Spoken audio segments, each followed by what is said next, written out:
that I fear rappers. Sit back, I'm about to. Sit back, sit back, I'm about to begin. Sit back, I'm about to. Sit back, I'm about to begin. We must begin where we began last week. Only a little bit further to the northeast. From Ohio to New York, two cities and two teams that are doing what they can to ensure a decade-plus dynasty for Kansas City. You heard that correctly. Today, I want to explain why I am not only thankful for Jamar Chase and the Cincinnati Bengals, but I am thankful for the Buffalo Bills. On Friday morning, we got the news that the Bills are giving contract extensions to both GM Brandon Beane and head coach Sean McDermott through 2027. This was easily the best news that the Chiefs and Chiefs fans could have gotten this offseason, and I'm going to explain why. And even though it's still very confusing from the Bills side of things, it has to be from the Bills side of things and Bills fan side of things to do this, seeing that the GM and head coach tandem was already under contract for the next 3 seasons. They had a contract all the way through 2025. But I guess we should have seen this coming, because the Bills have been a poverty franchise for decades now, and the Bills are finally a good enough team to lose in the playoffs again for the first time in decades. So, of course, they're extending the GM and head coach for the next 5 seasons. But is that good enough for their fan base? Or are Bills fans going to finally go the way of the Chiefs fans and reject the mediocrity and demand the franchise to reach for higher goals than just being a 10-plus win team that's good enough to get into the playoffs and never do anything in the playoffs? Because if they are, Brandon Beane and Sean McDermott cannot be the ones leading the way. Why do I say that? Well, the Bills are 4-5 in the playoffs under Beane and McDermott. 4-5. 3 of those 4 wins have come against 40-year-old Phillip Rivers in the first year with the Colts, in his only year with the Colts because he retired right after that game. Rookie Mac Jones, who has never been a good quarterback, but he was also a rookie. And something called Skylar Thompson.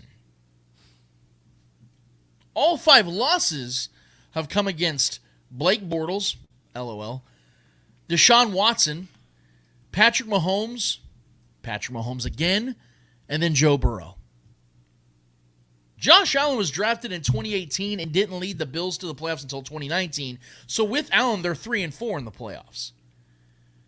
Beating a quarterback who retired after the game, a rookie Mac Jones who's been benched for Bailey Zappi a number of times, and something called Skylar Thompson. Those are the 3 wins that Josh Allen has in his postseason career. Outside of beating Lamar Jackson, 3 of his 4, because outside of beating Lamar Jackson in the 2020 divisional round, who has been horrendous in his postseason regardless of who they played, every time Josh Allen's Bills have faced a top-tier quarterback, they've lost. And it had a lot to do with coaching. It has been confirmed now by multiple reports this offseason that Sean McDermott took over defensive play calling in the 2021 divisional round versus the Chiefs with 13 seconds remaining. He literally told Leslie Frazier, I got this. 13 seconds remaining. I'm going to finish this game off. And despite Josh Allen playing at an historic level in that game, literally, I've said, Trevor, and we just talked about it before the show, any other quarterback Josh Allen faces in that game, the way Josh Allen played, he beats them. Mm-hmm. Only Patrick Mahomes beats Josh Allen in that game. Despite how great Josh Allen was in that game, the Bills still found a way to lose. Then there's the 2022 divisional round versus the Bengals, when the Snow had a better chance of stopping Burrow than the Bills' defense did, getting absolutely embarrassed 27-10 at home. In a game when you had Damar Hamlin in the crowd, lifting his hands, everybody's freaking out, lifting, the spirits are lifted. You just had a close nail-biting victory against divisional foe Miami Dolphins, again, against something called Skylar Thompson, not Tua Tagovailoa, Skylar Thompson. You squeaked out a 3-point victory in overtime. You should have been ready for the Bengals. The Bengals had a depleted offensive line. Even without Von Miller, you should have dominated the Bengals offense. And Sean McDermott and his defense did the opposite. Was Josh Allen and Stephon Diggs and all them not on the same page? Did their offense look lost? Yeah, they put up 10 points. But that game from the get-go, the Bengals looked like they could do whatever they wanted, whenever they wanted on offense. This team can win a ton of regular season games. Bills fans can finally have a good team to root for. That's all true. And the franchise just showed those same fans that being relevant matters to them far more than being good enough to beat the Chiefs and Bengals in the playoffs and get to the Super Bowl for the first time in almost 30 years. I'm breaking my own damn rule, Trevor. That makes me a hypocrite, and I'm okay with that today because I'm very confident in this prediction that I'm making. I am making an official 2023 NFL prediction. The Buffalo Bills will not win the Super Bowl. Not just this season, Trevor. This isn't a 2023 prediction alone.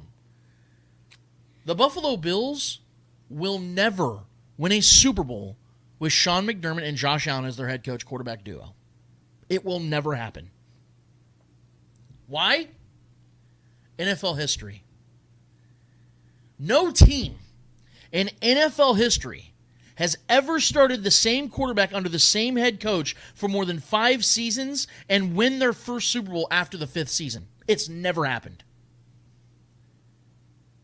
2023 will be Sean McDermott and Josh Allen's 6th season together. Think about all the best head coach quarterback duos throughout history that never won a Super Bowl together. Don Coryell and Dan Fouts, Bud Grant and Fran Tarkenton, Don Shula and Dan Marino, Andy Reid and Donovan McNabb, Marv Levy and Jim Kelly. Pretty sure they were with the Bills. Hell, McDermott and Allen, when you think about Marv Levy and Jim Kelly, McDermott and Allen aren't even the best head coach quarterback duo in their own franchise's history. Josh Allen might be a better quarterback than Jim Kelly, but Marv Levy's a better head coach than Sean McDermott. So you can't say be definitive that Sean McDermott and Josh Allen are the better duo, because I don't believe that. Because that duo, previously, Marv Levy and Jim Kelly went to 4 straight Super Bowls. The McDermott-Allen duo has yet to even see the Super Bowl.